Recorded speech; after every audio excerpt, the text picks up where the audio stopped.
헌재 재판이라는 것을 우리가 잘 이해할 필요가 있는데 예. 50%는 사실과 법리에 따라서 헌법이냐 법률 위반의 정도가 어느 정도냐를 판단합니다. 예. 50%는. 나머지 절반은 무엇을 보냐면 만약에 대통령이 복귀했을 때 대통령 수행이 가능하냐. 그리고 예. 헌재가 탄핵이나 아하. 기각을 내렸을 때 사회의 결과, 사회의 반응은 어떨 것인가를 봐요. 예. 헌재는 그래서 절반이 정치 재판입니다. 예? 박근혜 대통령 때도 그랬어요. 예. 그래서 우선 첫째, 사실과 법리만 따져도 탄핵소추 5개 쟁점에서 전부 다 탄핵입니다. 파면이에요. 예. 증거가 차고 넘치니까. 예. 5개 쟁점 중에서 하나도 부정당할 게 없어요. 예? 예. 그러니까 이것은 헌법재판관들이 아니라 법대생들이 로스쿨. 모의 재판. 모의 재판을 해도 이것은 기각을 내릴 수 있는 가능성이 거의 제로다. 5개 쟁점에서. 예. 자, 그러면 50%는 그렇게 결론이 나죠? 예. 나머지 50% 대통령이 수행을 할 수 있겠는가? 그리고 결과에 따른 사회의 후폭풍은 어떻게 될 것인가를 헌재 재판관들이 굉장히 면밀하게 봅니다. 예. 아마 제가 판단할 때는 집에 가서 예. 8명 모두 핸드폰 꺼내놓고 예. 유튜브 보고 뉴스 검색하고 댓글 보시고. 댓글 보고 이런 것들을 할 거예요. 예. 왜냐? 사회의 분위기를 알아야 되니까. 예. 틀림없이 할 겁니다.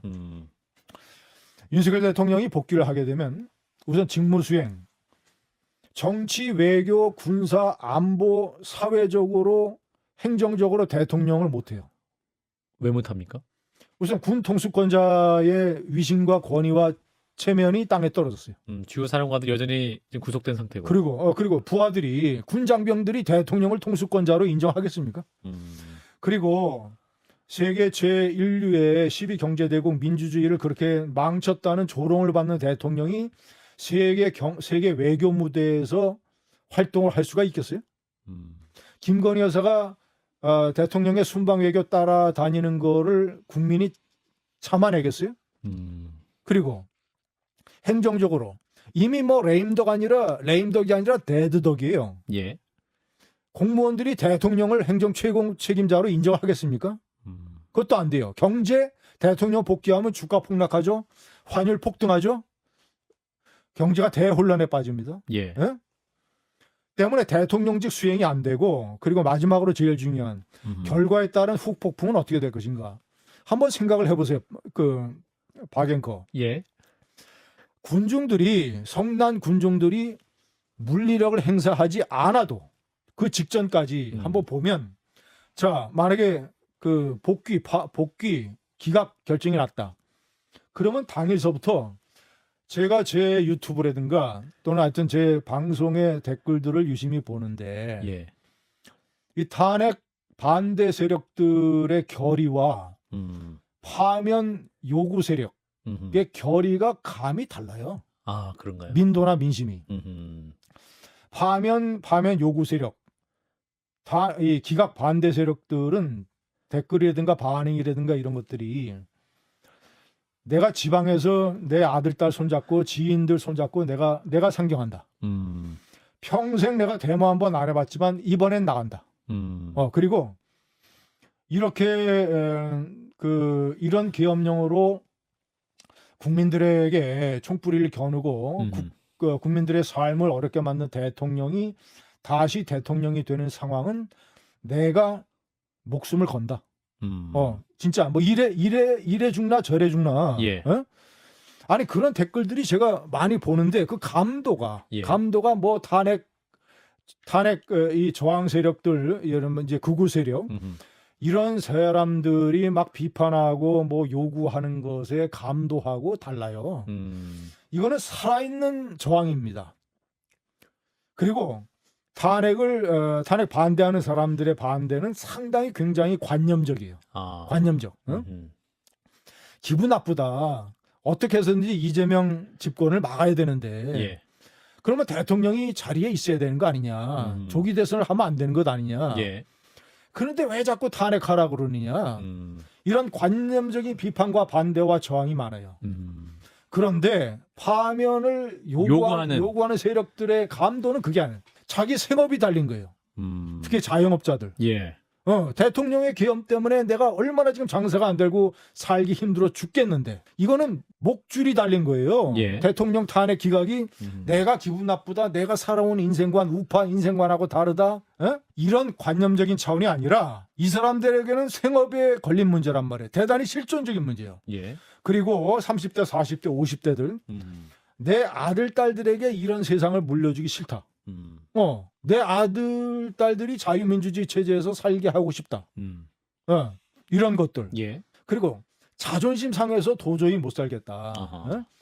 국민들을 거의 무슨 개돼지 수준으로 알고 헌재에서 그렇게 비겁하게 거짓말 해야 되면서 아니 아무 일도 일어나지 않았는데 국민들이 호들갑을 떠는 식으로 국민들을 무시한 대통령 밑에서 우리가 어떻게 사느냐.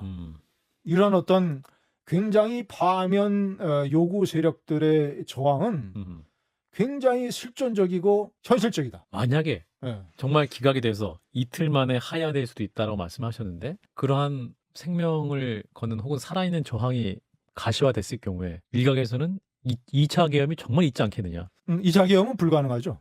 그런가요?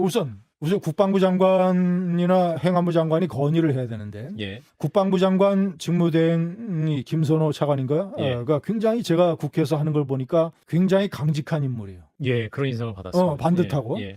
그럼 그 사람이 건의를 하겠습니까? 이상민 장관이 건의를 하겠습니까? 이상민 장관도 한번 되게 당했는데. 그리고 국무회의 심의를 통과할 수 있겠습니까? 국무위원들이 아마 대통령의 팔다리를 다 끌어낼 거예요. 아하. 잡고. 아하. 이제는 막을 겁니다. 아하. 다시 시도한다면 집무실 바닥에 누워서라도 막을 거예요. 그리고 계엄령의 군 사령관들이 다 지금 감옥에 가 있는데 구속돼 있죠. 예. 누가 계엄령의 군사를 동원하겠습니까? 그리고 지금 많은 군장병들이 대통령에 대해서 반감을 가지고 있는데 예. 계엄령을 따를 군장병이 누가 있어요? 계엄령 자체가 불가능하다. 아하. 대통령이 이제 복귀를 하잖아요. 예. 그럼 대통령실이 아니라 아마 한남동 관저로 갈 겁니다. 예. 대통령실은 아마 당분간 못 갈 거예요. 그러면 전국에서 모여드는 시위대가 한남 대로를 꽉 메우게 됩니다. 예. 한남 대교서부터 저기 하얏도때까지 예. 다 메우게 돼요. 그러면 그러니까 시위대가 이렇게 물리력을 행사하지 않고 촛불 시위만 하더라도 대개 한 수십만 명이 이제 그거를 메우게 됩니다. 예. 그러면 한남대교가 봉쇄되고 그리고 오른쪽에 동호대교, 왼쪽에 반포대교, 멀게는 동작대교까지. 예. 그리고 강변북로, 올림픽대로가 다 마비됩니다. 예. 쉽게 얘기하면 그냥 서울이 마비되는 거예요. 마비되는 거예요. 비유하자면 심장의 가장 큰 관상동맥이 막혀버리는 거예요. 예. 그러면 심장마비잖아요. 서울이 마비되면 그러니까 시위대가 물리력을 행사하지 않아도 서울이 마비되면 대통령이 하루나 이틀을 못 버텨요. 서울이 마비되는 거는 대한민국이 마비되는 겁니다. CNN에서 몇 시간 동안 생중계할 거예요. 한남대로를 가득 메운 수십만 인파 촛불 들고 예. 아니 굳이 뭐 무슨 경찰 버스를 뒤엎거나 경찰 저지선을 돌파하지 않는다 하더라도 예. 그 시위만으로 게임 끝이에요.